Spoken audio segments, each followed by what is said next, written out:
안녕하십니까. 경남 창원에서 오늘 새벽에 기차를 타고 여기까지 온 한승균입니다. 반갑습니다.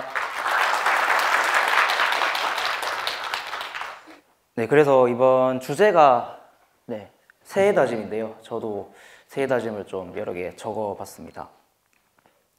2020년 1월 1일이 되었을 때 이뤄낸 2019년 목표들: 매일 새벽 기상, 매일 아침 일기 쓰기, 책 100권 읽기, 짧은 글 100개 쓰기, 꾸준한 운동으로 바디 프로필 한번 찍어보기, 1,500만 원 이상 모으기, 업무 효율을 높여서 야근을 현재 수준의 절반 이하로 떨어뜨리기, 매주 테드 하나 선정해서 영어 공부하기, 그리고 이제 오픽 AL 다시 받기, 이렇게 정해봤습니다. 이 목표들이 좀 많기는 한데요. 제가 이거를 이번에 전부 다 새로 이제 정한 건 아니고요. 지난 여름부터 몇 가지는 생각해오던 것들도 있었고, 일부는 이미 실천을 조금씩 하는 것들도 있습니다. 신원준 박사님이 그러셨습니다. 무언가를 얻고 싶은가? 무언가를 해내고 싶은가? 그렇다면은 차분히 앉아서 포기해야 할 것부터 적어라. 그러면 당신의 꿈이 더욱 명확해질 것이다. 그 꿈은 당신을 행동하게 할 것이다. 이게 이처럼 포기를 할 줄 알아야 어떤 효율성을 극대화해서 자기가 하고자 하는 것에 온전히 집중해서 그것을 이뤄낼 수 있을 것이라고 생각합니다. 그래서 저도 포기 리스트를 한 5가지 정도 적어봤는데요. 첫 번째로 사람들과의 너무 잦은 만남, 그리고 과한 스마트폰 사용, 제 취미생활의 한 80% 정도 이상, 그리고 이 추운 겨울날 따뜻한 이불 속 포근함, 마지막으로 남들과의 비교입니다. 소피아 아모루스가 그랬습니다. 성공하고 싶다면은 지킬 수 없는 약속을 하라. 그리고 반드시 그것을 지켜라. 저도 어떻게 보면은 좀 지키기 어려운 약속들, 좀 힘든 약속들도 많이 적어보긴 했는데요. 그런데 이러한 새해 다짐, 그리고 약속을 지키기 위해서는 어떻게 해야 될까요? 저도 한번 생각을 해보고 많은 고민을 해봤습니다. 우선 제가 생각했을 때 첫 번째로 필요한 것은 저는 습관이라고 생각을 합니다.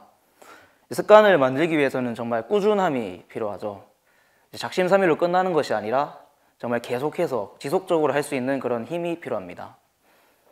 제가 정말 좋아하는 말인데요. Slow and steady wins the race라는 말이 있습니다.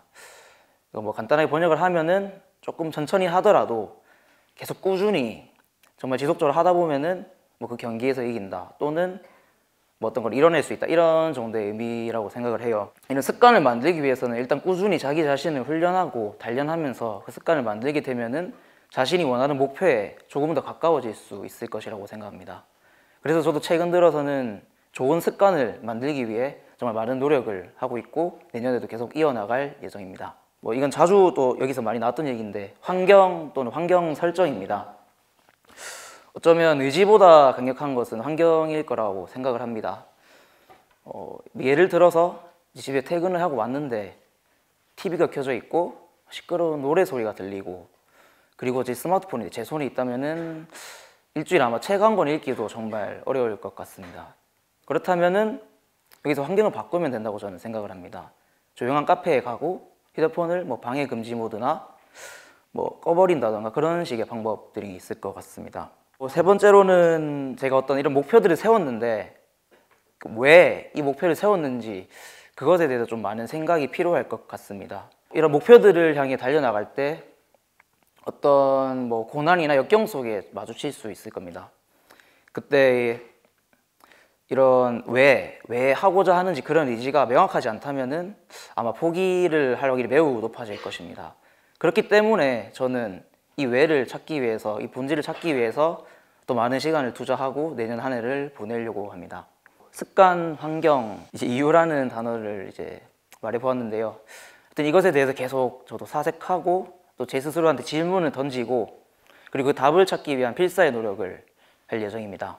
지금 문득 드는 생각이, 저는 진짜 지금도 제가 이 빡덕에 온 것도 신기한데 이 새 다짐을 글로 적은 건 더 신기하고, 제가 이 스피치를 하는 거는 진짜 소름 돋고 상상할 수도 없는 그런 일이거든요.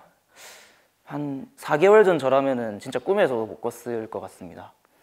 사실 제가 이렇게 변하게 된 계기가 지난 여름부터 책을 읽게 되었습니다.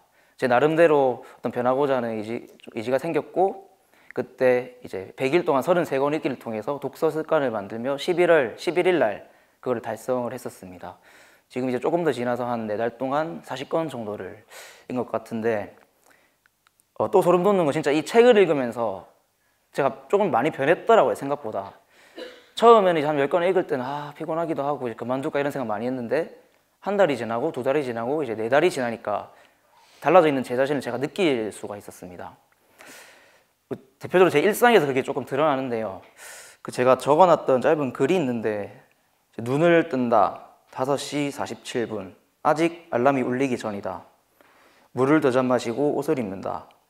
귀에 에어팟을 끼우며 집을 나선다. 6시 전화가 울린다. 오늘은 말씨라는 이름의 사람이다. 처음 듣는 목소리와 영어로 10분간 대화를 한다. 그러더니 운동장에 도착을 했다. 몸을 푼다. 달린다. 숨이 가빠온다. 5바퀴를 완주한다. 하늘을 바라보니 어두웠던 하늘이 조금씩 밝아오기 시작했다. 8시 53분 버스에 탄다. 가방에서 책을 꺼낸다. 9시 15분 책을 덮고 버스를 내린다. 사무실로 들어간다. 제가 적었던 글인데 최근 한 3달 동안 이 생활을 거의 많이 지키려고 하고 있는 것 같습니다. 못해도 평일로 치면 5일 중에 4일 이상은 정말 꾸준히 하려고 노력을 하고 있습니다.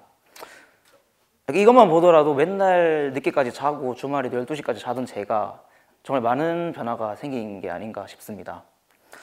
이처럼 독서를 통해서 정말 많은 변화를 겪었고, 빡독에 오신 여러분들의 새해 다짐을, 그리고 변화를, 성장을 응원합니다. 마지막으로는 저를 이렇게 낳아주고 키워주신 어머니 아버지께 감사하다는 말씀을 드리고 싶습니다. 네, 이상으로 스피치를 마치겠습니다. 감사합니다.